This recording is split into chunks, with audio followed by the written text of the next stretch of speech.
ഞാൻ വന്നിട്ടുള്ളത് റേഷൻ കടയിൽ നിന്ന് കിട്ടുന്ന മണിക്കടല വെച്ചിട്ട് ഒരു റെസിപ്പിയാണ്.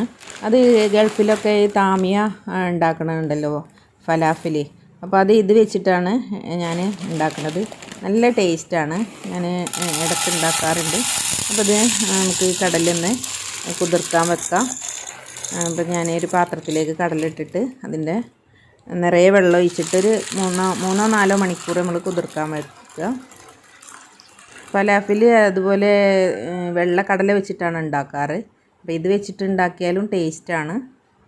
അപ്പം ഇതാ കടലയൊക്കെ നല്ല കുതിർന്ന് വന്നിട്ടുണ്ട്. ഇനി ഇത് കേക്ക് വൃത്തിയാക്കിയിട്ട് മിക്സിയിലിട്ട് അടിച്ചെടുക്കണം.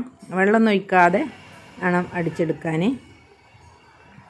കടല വേറെ അരച്ചെടുത്തത്. ഇനി അതിലേക്ക് 4 പച്ചമുളക്, 1 ഇഞ്ചി കഷ്ണം, ഒരു സവാള, ഒരു 5-6 വെളുത്തുള്ളി, മല്ലി ഇലയും ഇതെല്ലാം കൂടി മിക്സിയിലിട്ടിട്ട് നന്നായിട്ടൊന്ന് ചതച്ചെടുക്കുക.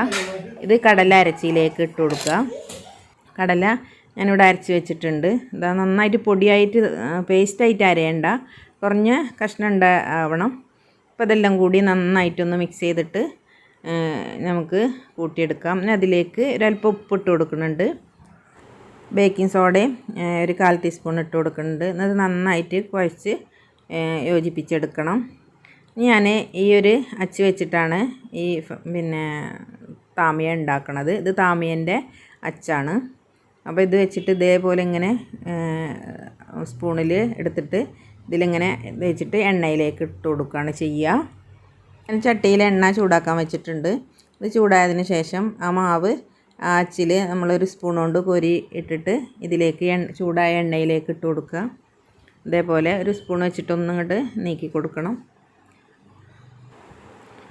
ഇത് ഇടുമ്പോൾ നല്ല ചൂട് ഉണ്ടായിരിക്കണം. തീ ഫ്ലെയിം കൂട്ടി കൊടുക്കണം. അതിലിട്ടതിന് ശേഷം ചെറിയ തീയിൽ വേണം ഇത് ഇട്ട് മൂപ്പിച്ചെടുക്കണം. ഇല്ലെങ്കിൽ പുറം വെന്ത് പോവും, ഉള്ളിലെ മാവ് വേകില്ല. അപ്പോൾ അത് ചെറിയ തീയിൽ വേവിച്ചെടുക്കണം. നമ്മളെ വീട്ടിലെല്ലാവരും വീട്ടിലും ഇപ്പോൾ റേഷൻ കടയിൽ നിന്നും സ്കൂളിൽ നിന്നൊക്കെ കിട്ടുന്നതുകൊണ്ട് കടല ഒരുപാട് ഉണ്ടാവും. അപ്പോൾ ഇതേപോലെ ഉണ്ടാക്കി കൊടുത്താൽ മക്കൾ പാത്രം കാലിയാക്കണത് അറിയില്ല. പുട്ടും കടലയും അതുപോലെ അപ്പം ചെറുപയറൊക്കെ ഇപ്പോൾ എല്ലാവർക്കും മതിയായിട്ടുണ്ട്. അപ്പോൾ ഇത് എന്തെങ്കിലുമൊക്കെ കാണിക്കണ്ടേ. അപ്പോൾ മക്കൾക്കാണെങ്കിൽ ഈ രീതിയിലൊക്കെ ഉണ്ടാക്കി കൊടുത്താൽ അവർക്ക് 4 മണി പലഹാരമാവും, കടല ചിലവാകും ചെയ്യും. അപ്പോൾ ഞാനൊരു 4 എണ്ണമാണ് ഇതിലിട്ടത്.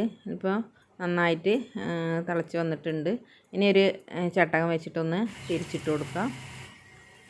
ചെറിയ തീയിൽ വേണം ഇത് ഉണ്ടാക്കിയെടുക്കാൻ, അല്ലെങ്കിൽ ഞാൻ പറഞ്ഞ പോലെ പുറം ഭാഗം അത് കരിഞ്ഞു പോകും, ഉള്ളു വേകില്ല.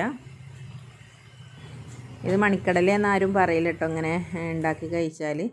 ഞാനിത് കൃത്യമായിട്ടൊരളവൊന്നും ഞാൻ ഇതിൽ നോക്കിയിട്ടില്ല. അപ്പോൾ നമുക്ക് എത്ര വേണമെന്ന് വെച്ചാൽ അതിനനുസരിച്ച് കടല പൊതിർന്ന നല്ല പൊങ്ങി വരും.